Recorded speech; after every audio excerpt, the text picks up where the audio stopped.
नमस्कार विद्यार्थी मित्र. Online lecture series organized by Gokhale education society central coordination committee यांच्यातर्फे इयत्ता 12वीचे जे लेक्चर्स ऑनलाइन लेक्चर्स सुरू झालेले आहेत त्या इयत्ता 12वीमध्ये मी अर्थशास्त्र या विषयाचं आज लेक्चर देणार आहे. मी माधुरी वैजापूरकर BYK कॉलेजमध्ये कार्यरत असून आज मी अर्थशास्त्र या विषयावर आपल्याशी संवाद साधणार आहे.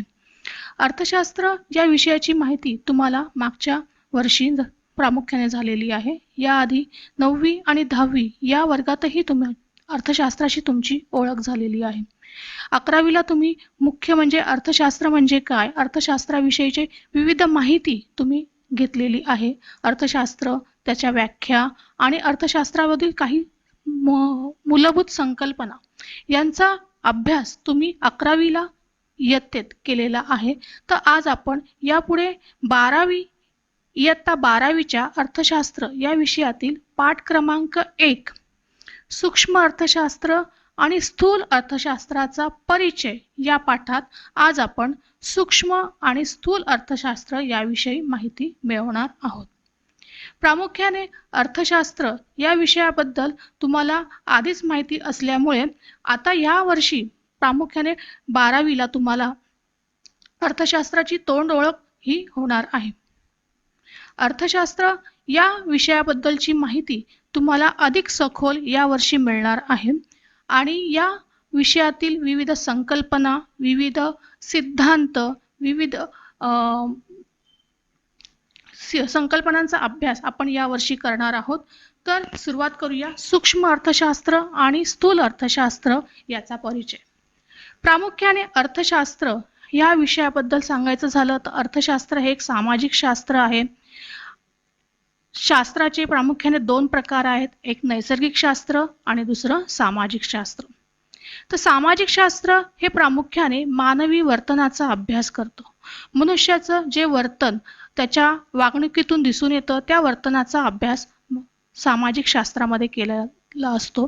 सामाजिक शास्त्रामध्ये जसं मानसशास्त्र, समाजशास्त्र हे शास्त्र किंवा इतरही शास्त्र येतात, त्याचप्रमाणे अर्थशास्त्र हे सुद्धा एक सामाजिक शास्त्र म्हणून विचारण्यात गेलेलं आहे.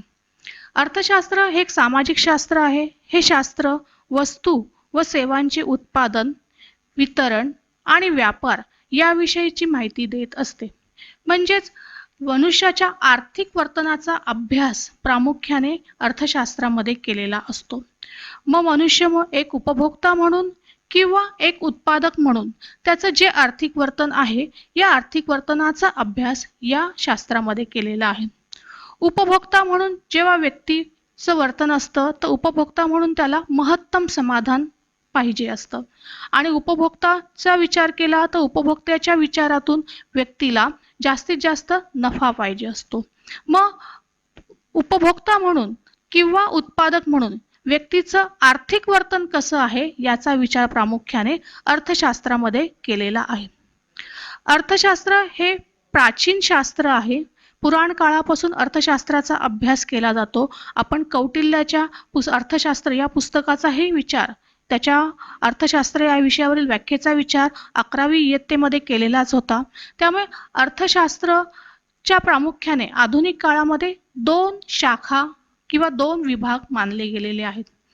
पहिली शाखा आहे ती म्हणजे सूक्ष्म अर्थशास्त्र आणि दुसरी शाखा आहे ती म्हणजे स्थूल अर्थशास्त्र. तर सुरुवातीला 1933 मध्ये सुरुवातीला ओस्लो विद्यापीठातील अर्थशास्त्रज्ञ रॅग्नर फ्रिश यांनी सर्वप्रथम सूक्ष्म अर्थशास्त्र व स्थूल अर्थशास्त्र या संज्ञांचा वापर केला. सूक्ष्म अर्थशास्त्र हा एक पारंपरिक दृष्टिकोन मानला गेलेला आहे. या सूक्ष्म अर्थशास्त्राचं स्पष्टीकरण प्रामुख्याने ॲडम स्मिथ, ज्याला आपण अर्थशास्त्राचा जनक असे म्हणतो, त्याने त्याच्या पुस्तकात केलेलं आहे. त्यानंतर अनेक अर्थशास्त्रज्ञांनी सूक्ष्म अर्थशास्त्राबद्दल लिखाण केलेलं आहे. त्यामुळे सूक्ष्म अर्थशास्त्र हे एक सनातनवादी अर्थशास्त्रांच्या कालखंडातलं सूक्ष्म अर्थशास्त्राचा विकास हा जास्त झालेला आहे. दुसरं अर्थशास्त्र आहे ते म्हणजे स्थूल अर्थशास्त्र. स्थूल अर्थशास्त्र सूक्ष्म अर्थशास्त्राच्या उत्क्रांती अगोदरच स्थूल अर्थशास्त्र हा दृष्टिकोन होता. त्यामुळे स्थूल अर्थशास्त्र आणि सूक्ष्म अर्थशास्त्र या अर्थशास्त्राच्या प्रामुख्याने दोन व्याख्या आहेत. या दोनही शास्त्राबद्दल आपण सखोल माहिती आज या पाठात घेणार आहोत. सुरुवात करूया. पहिल्या अर्थशास्त्राची पहिली शाखा सूक्ष्म अर्थशास्त्र.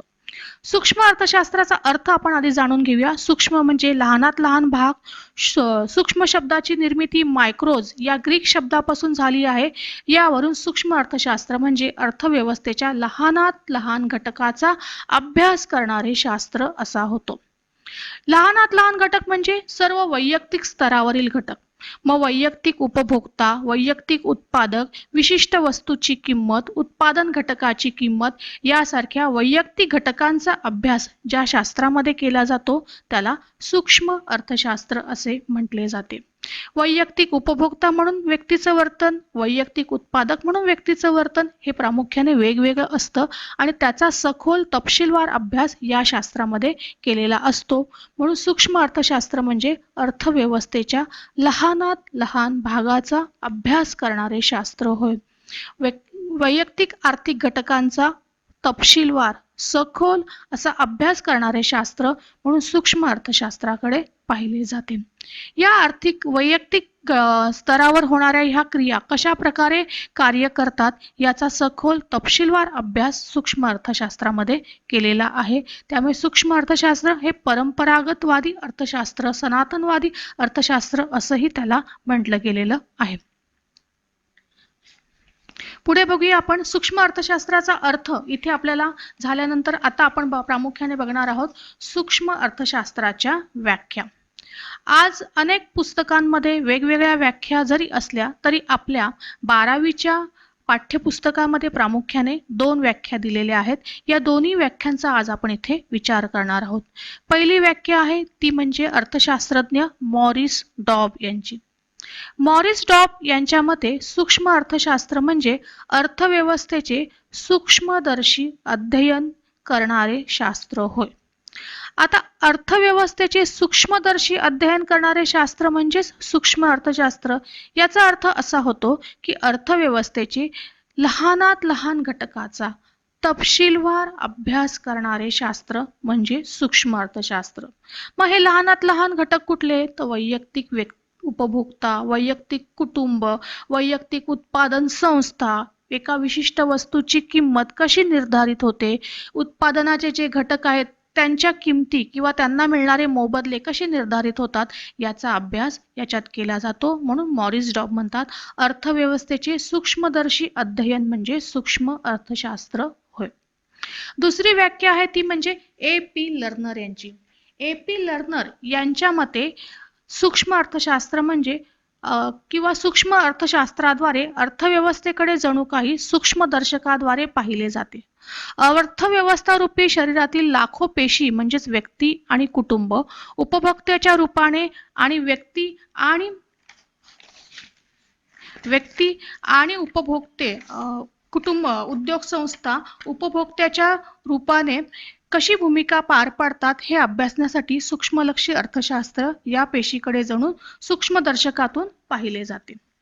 म्हणजेच अर्थव्यवस्था रूपी शरीरात ज्या विविध पेशी आहेत, मानवी शरीरामध्ये जशा पेशी असतात तशाच अर्थव्यवस्था रूपी शरीर इथे मानलं गेलेलं आहे आणि त्यामध्ये उपभोक्ते आणि उत्पादक ह्या ज्या पेशी आहेत त्यांचे कार्य कसे आहे, त्यांची भूमिका अर्थव्यवस्थेत किंवा त्यांचं आर्थिक वर्तन कसं आहे याचा विचार याच्यात केलेला आहे. यावरून आपल्याला सूक्ष्म अर्थशास्त्राच्या व्याख्याचं ज्ञान झाल्यानंतर पुढे बघायचं सूक्ष्म अर्थशास्त्राची व्याप्ती.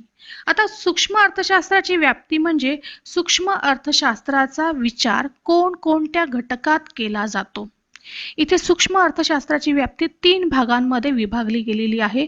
पहिला भाग आहे वस्तूच्या किंमत निश्चितीचे सिद्धांत. दुसरा आहे उत्पादन घटकांच्या किंमत निश्चितीचे सिद्धांत आणि तिसरा आहे आर्थिक कल्याणाचे सिद्धांत. तर या तीनही भागांमधून सूक्ष्म अर्थशास्त्राचा विचार केला जातो किंवा या तीनही घटकांमध्ये सूक्ष्म अर्थशास्त्र पसरलेले आहे. याला सूक्ष्म अर्थशास्त्राची व्याप्ती असे म्हणतात.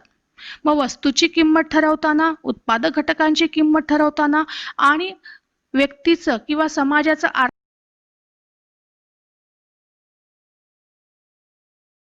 आर्थिक कल्याण साधताना कोणकोणत्या आर्थिक वर्तनाची आवश्यकता आहे यामध्ये सूक्ष्म अर्थशास्त्राची व्याप्ती पसरलेली आहे. वस्तूची किंमत निश्चितीचे सिद्धांत. आता ह्या व्याप्तीमध्ये पहिला घटक आहे तो म्हणजे वस्तूच्या किंमत निश्चितीचे सिद्धांत.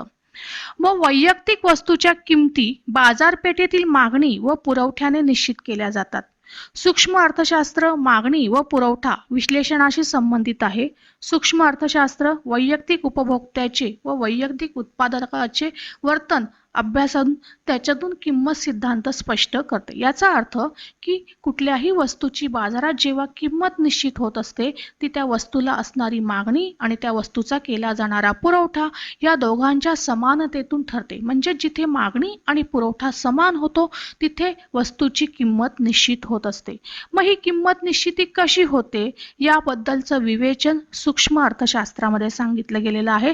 तिथेच वस्तूच्या किंमत निश्चितीचे सिद्धांत इथे स्पष्ट केलेला आहे. म्हणून सूक्ष्म अर्थशास्त्राच्या व्याप्तीचा पहिला विभाग आहे तो म्हणजे वस्तूची किंमत निश्चितीचे सिद्धांत. यामध्ये मागणीचा विचार उपभोक्त्याच्या बाजूने आणि पुरवठ्याचा विचार उत्पादकाच्या बाजूने केलेला असतो.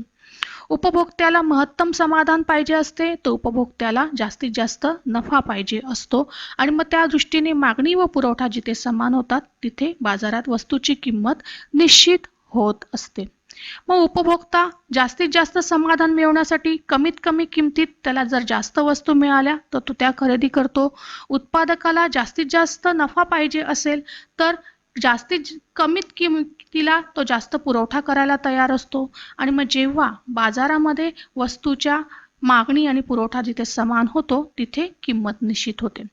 अशा प्रकारे सूक्ष्म अर्थशास्त्राच्या व्याप्तीतला दुसरा घटक आहे तो म्हणजे उत्पादन घटकांच्या किंमत निश्चितीचे सिद्धांत.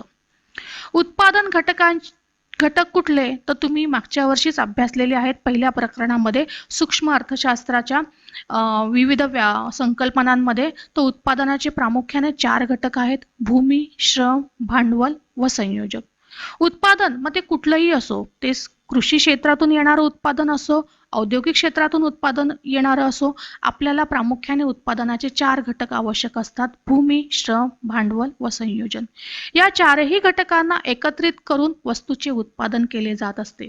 मग या घटकांचा उत्पादनासाठी वापर केल्यामुळे प्रत्येक घटकाला जो मोबदला मिळतो तो म्हणजे त्या वस्तूची किंमत.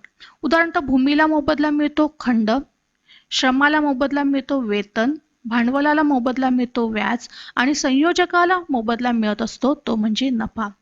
मग या उत्पादन घटकांच्या ह्या ज्या किमती आहेत किंवा त्यांना हे जे मोबदले मिळणार आहेत हे मोबदले कशा प्रकारे ठरवले जातात याचा अभ्यास सूक्ष्म अर्थशास्त्रामध्ये केला जातो.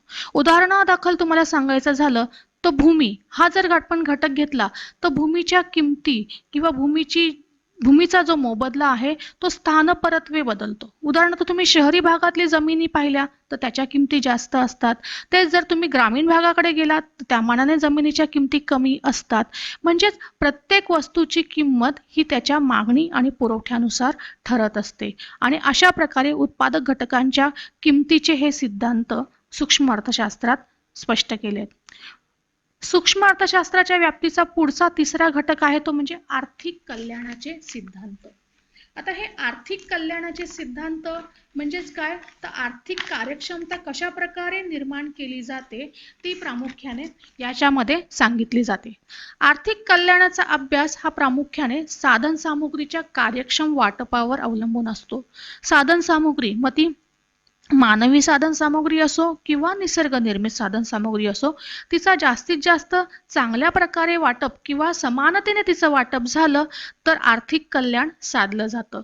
मग या आर्थिक कल्याणामध्ये आर्थिक कार्यक्षमतेचा सुद्धा विचार केला गेलेला आहे. आर्थिक कार्यक्षमता प्रामुख्याने 3 प्रकारची आहे. उत्पादन क्षेत्रातील कार्यक्षमता, उपभोगाच्या क्षेत्रातील कार्यक्षमता आणि एकूण आर्थिक कार्यक्षमता. मग ही आर्थिक कार्यक्षमता जर जास्तीत जास्त साध्य करायची असेल तर त्यासाठी आपल्याला साधन सामुग्रीचे समानतेने वाटप झाले पाहिजे. समानतेने वाटप झाले तर प्रत्येकाच्या वाट्याला येणारी साधन सामुग्री ही समान राहील आणि प्रत्येकाचं तिथे आर्थिक कल्याण साध्य होईल. म्हणून सूक्ष्म अर्थशास्त्राची व्याप्ती ही आर्थिक कल्याणाचे सिद्धांत स्पष्ट करताना सुद्धा दिसून येते. अशा प्रकारे सूक्ष्म अर्थशास्त्राची व्याप्ती ही प्रामुख्याने तीन विभागामध्ये विभागित झालेली आहे. पहिला म्हणजे किंमत सिद्ध, दुसरा उत्पादन घटकांच्या किमतीचे सिद्धांत आणि तिसरा ते म्हणजे आर्थिक कल्याणाचे सिद्धांत. अशा प्रकारे सूक्ष्म अर्थशास्त्राची व्याप्ती ही प्रामुख्याने मर्यादित समजली जाते, कारण ही व्याप्तीमध्ये आपण लहान किंवा वैयक्तिक घटकांचा इथे विचार केला गेलेला आहे, संपूर्ण अर्थव्यवस्थेचा इथे विचार केलेला नाही.